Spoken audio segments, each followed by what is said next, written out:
Hi ಎಲ್ಲರಿಗೂ ನಮಸ್ಕಾರ. Once again welcome back. ಸ್ನೇಹಿತರೆ, ಭಾರತೀಯ ಸುಪ್ರೀಂ ಕೋರ್ಟ್ ನಿಂದ ಹೊಸ ನೇಮಕಾತಿ ಅಧಿಸೂಚನೆ ಪ್ರಕಟವಾಗಿದೆ. ಸ್ನೇಹಿತರೆ, ಇಲ್ಲಿ ಖಾಲಿರ್ತಕ್ಕಂಥ 241 ಜೂನಿಯರ್ ಕೋರ್ಟ್ ಅಸಿಸ್ಟೆಂಟ್ ಖಾಲಿ ಹುದ್ದೆಗಳ ಭರ್ತಿಗೆ ಅಧಿಸೂಚನೆ ಪ್ರಕಟವಾಗಿದೆ.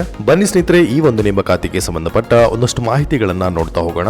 ಉದ್ಯೋಗಕ್ಕೆ ಸಂಬಂಧಪಟ್ಟ ಲೇಟೆಸ್ಟ್ ಅಪ್ಡೇಟ್ಸ್ ಗಳಿಗಾಗಿ ಈಗಲೇ ನಮ್ಮ ಟೆಲಿಗ್ರಾಮ್ ಚಾನಲ್ಗೆ ಬನ್ನಿ ಸ್ನೇಹಿತರೆ. ನಿಮ್ಮ ಟೆಲಿಗ್ರಾಮ್ ಆಪ್ ಅಲ್ಲಿ ಉದ್ಯೋಗ ಎಂದು ಅಂತ ಸರ್ಚ್ ಮಾಡಿದ್ರೆ ನಮ್ಮ ಟೆಲಿಗ್ರಾಮ್ ಚಾನಲ್ ಸಿಗುತ್ತೆ. ಇದರ ಒಂದು ಲಿಂಕ್ ನಿಮಗೆ ಡಿಸ್ಕ್ರಿಪ್ಷನ್ ಅಲ್ಲಿ ಕೂಡ ಸಿಗುತ್ತೆ, ಬಂದು ಜಾಯ್ನ್ ಆಗಬಹುದು. ಸ್ನೇಹಿತರೆ, ಮೊದಲಿಗೆ ಇಲ್ಲಿ ಇಲಾಖೆ ಹೆಸರು ನೋಡೋದಾದ್ರೆ ಭಾರತೀಯ ಸುಪ್ರೀಂ ಕೋರ್ಟ್ ಇಂದ ಈ ಒಂದು ಅಧಿಸೂಚನೆ ಪ್ರಕಟವಾಗಿರುವಂತದ್ದು.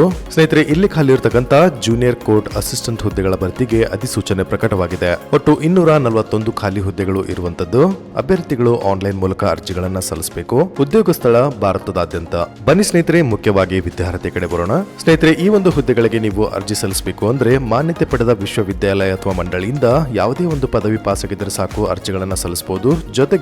ಜೊತೆಗೆ ಅಭ್ಯರ್ಥಿಗಳಿಗೆ ಇಲ್ಲಿ ಟೈಪಿಂಗ್ ಬೇಗ ಕೂಡ ಕೇಳಲಾಗಿದೆ. ಅಂದ್ರೆ ಕಂಪ್ಯೂಟರ್ ನಲ್ಲಿ ನಿಮಿಷಕ್ಕೆ 35 ಪದಗಳನ್ನ ಟೈಪ್ ಮಾಡುವ ಸಾಮರ್ಥ್ಯ ನೀವು ಹೊಂದಿರಬೇಕು. ಮತ್ತು ಕಂಪ್ಯೂಟರ್ ಜ್ಞಾನ ಅಂದ್ರೆ ಕಂಪ್ಯೂಟರ್ ಕಾರ್ಯಾಚರಣೆ ಬಗ್ಗೆ ನೀವು ತಿಳುವಳಿಕೆ ಹೊಂದಿರಬೇಕು. ಇನ್ನು ಅಭ್ಯರ್ಥಿಗಳಿಗೆ ವಯೋಮಿತಿ ಕಡೆ ಬರೋದಾದ್ರೆ ಕನಿಷ್ಠ 18 ಗರಿಷ್ಠ 30 ವರ್ಷ ವಯೋಮಿತಿಯನ್ನ ಇಲ್ಲಿ ನಿಗದಿಪಡಿಸಿರುವಂತದ್ದು. ಇನ್ನು ಅಭ್ಯರ್ಥಿಗಳಿಗೆ ನಿಯಮಗಳ ಪ್ರಕಾರ ವಯೋಮಿತಿಯಲ್ಲಿ ಸಡಿಲಿಕೆ ನೀಡಲಾಗುತ್ತೆ. ಇನ್ನು ಮಾಸಿಕ ವೇತನದ ಕುರಿತಾದಂತಹ ಮಾಹಿತಿಯನ್ನ ನೋಡೋದಾದ್ರೆ ಮಾಸಿಕ 35,400 ರೂಪಾಯಿಯಿಂದ 72,040 ರೂಪಾಯಿವರೆಗೆ ಇಲ್ಲಿ ವೇತನವನ್ನ ಕೊಟ್ಟಿರುವಂತದ್ದು.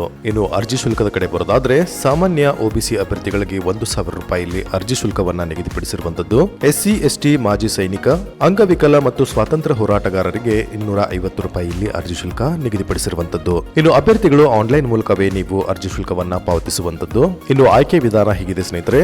ವಸ್ತುನಿಷ್ಠ ಲಿಖಿತ ಪರೀಕ್ಷೆ ಇರುತ್ತೆ. ಸಾಮಾನ್ಯ ಜ್ಞಾನ, ಸಾಮಾನ್ಯ ಆಪ್ಟಿಟ್ಯೂಡ್, ಸಾಮಾನ್ಯ ಇಂಗ್ಲಿಷ್ ಮತ್ತು ಕಂಪ್ಯೂಟರ್ ಜ್ಞಾನ ವಿಷಯಗಳ ಮೇಲೆ ಅಭ್ಯರ್ಥಿಗಳಿಗೆ ಪ್ರಶ್ನೆಗಳು ಇರಲಿವೆ. ಇನ್ನು ಪ್ರಮುಖ ದಿನಾಂಕಗಳು ಹೀಗಿರುವಂತದ್ದು: ಫೆಬ್ರವರಿ 5, 2025 ರಿಂದ 8 ಮಾರ್ಚ್ 2025 ಒಳಗಡೆ ನೀವು ಅರ್ಜಿಗಳನ್ನ ಸಲ್ಲಿಸಬೇಕು. ಸ್ನೇಹಿತರೆ, ಈ ಒಂದು ನೇಮಕಾತಿಗೆ ಸಂಬಂಧಪಟ್ಟ ಇನ್ನಷ್ಟು ಮಾಹಿತಿ ನಿಮಗೆ ಬೇಕು ಅಂದ್ರೆ ಡಿಸ್ಕ್ರಿಪ್ಷನ್ ಅಲ್ಲಿ ನಮ್ಮ ವೆಬ್ಸೈಟ್ ಲಿಂಕ್ ಕೊಟ್ಟಿದ್ದೀವಿ ಸ್ನೇಹಿತರೆ. ಆ ಒಂದು ಲಿಂಕ್ ಮೂಲಕ ನೀವು ನೋಟಿಫಿಕೇಶನ್ ಹಾಗೂ ಅರ್ಜಿ ಸಲ್ಲಿಸುವಂತ ಲಿಂಕ್ ಪಡೆಯಬಹುದು. ಹಾಗೆ ಇತ್ತೀಚೆಗೆ ಹೊರಡಿಸಿರುವಂತಹ ಹೊಸ ಅಧಿಸೂಚನೆ ಅಂದ್ರೆ ಹೊಸ ಉದ್ಯೋಗ ಮಾಹಿತಿಗಳ ಕುರಿತು ನೀವು ಅಲ್ಲಿ ಓದಬಹುದು ಅಂತ ಹೇಳ್ತಾ, ಸಾಧ್ಯವಾದಷ್ಟು ಎಲ್ಲರೂ ಈ ಒಂದು ಮಾಹಿತಿಯನ್ನ ಶೇರ್ ಮಾಡಿ. ಹಾಗೆ ತಪ್ಪದೆ ನಮ್ಮ ಟೆಲಿಗ್ರಾಮ್ ಚಾನಲ್ಗೆ ಬರೋದನ್ನ ಮರಿಬೇಡಿ ಸ್ನೇಹಿತರೆ. ದಿನನಿತ್ಯ ಹೊಸ ಉದ್ಯೋಗ ಮಾಹಿತಿ ನಿಮಗೆ ಟೆಲಿಗ್ರಾಮ್ ಆಪ್ ಮೂಲಕ ಸಿಗುತ್ತೆ ಅಂತ ಹೇಳ್ತಾ ನಮಸ್ಕಾರ.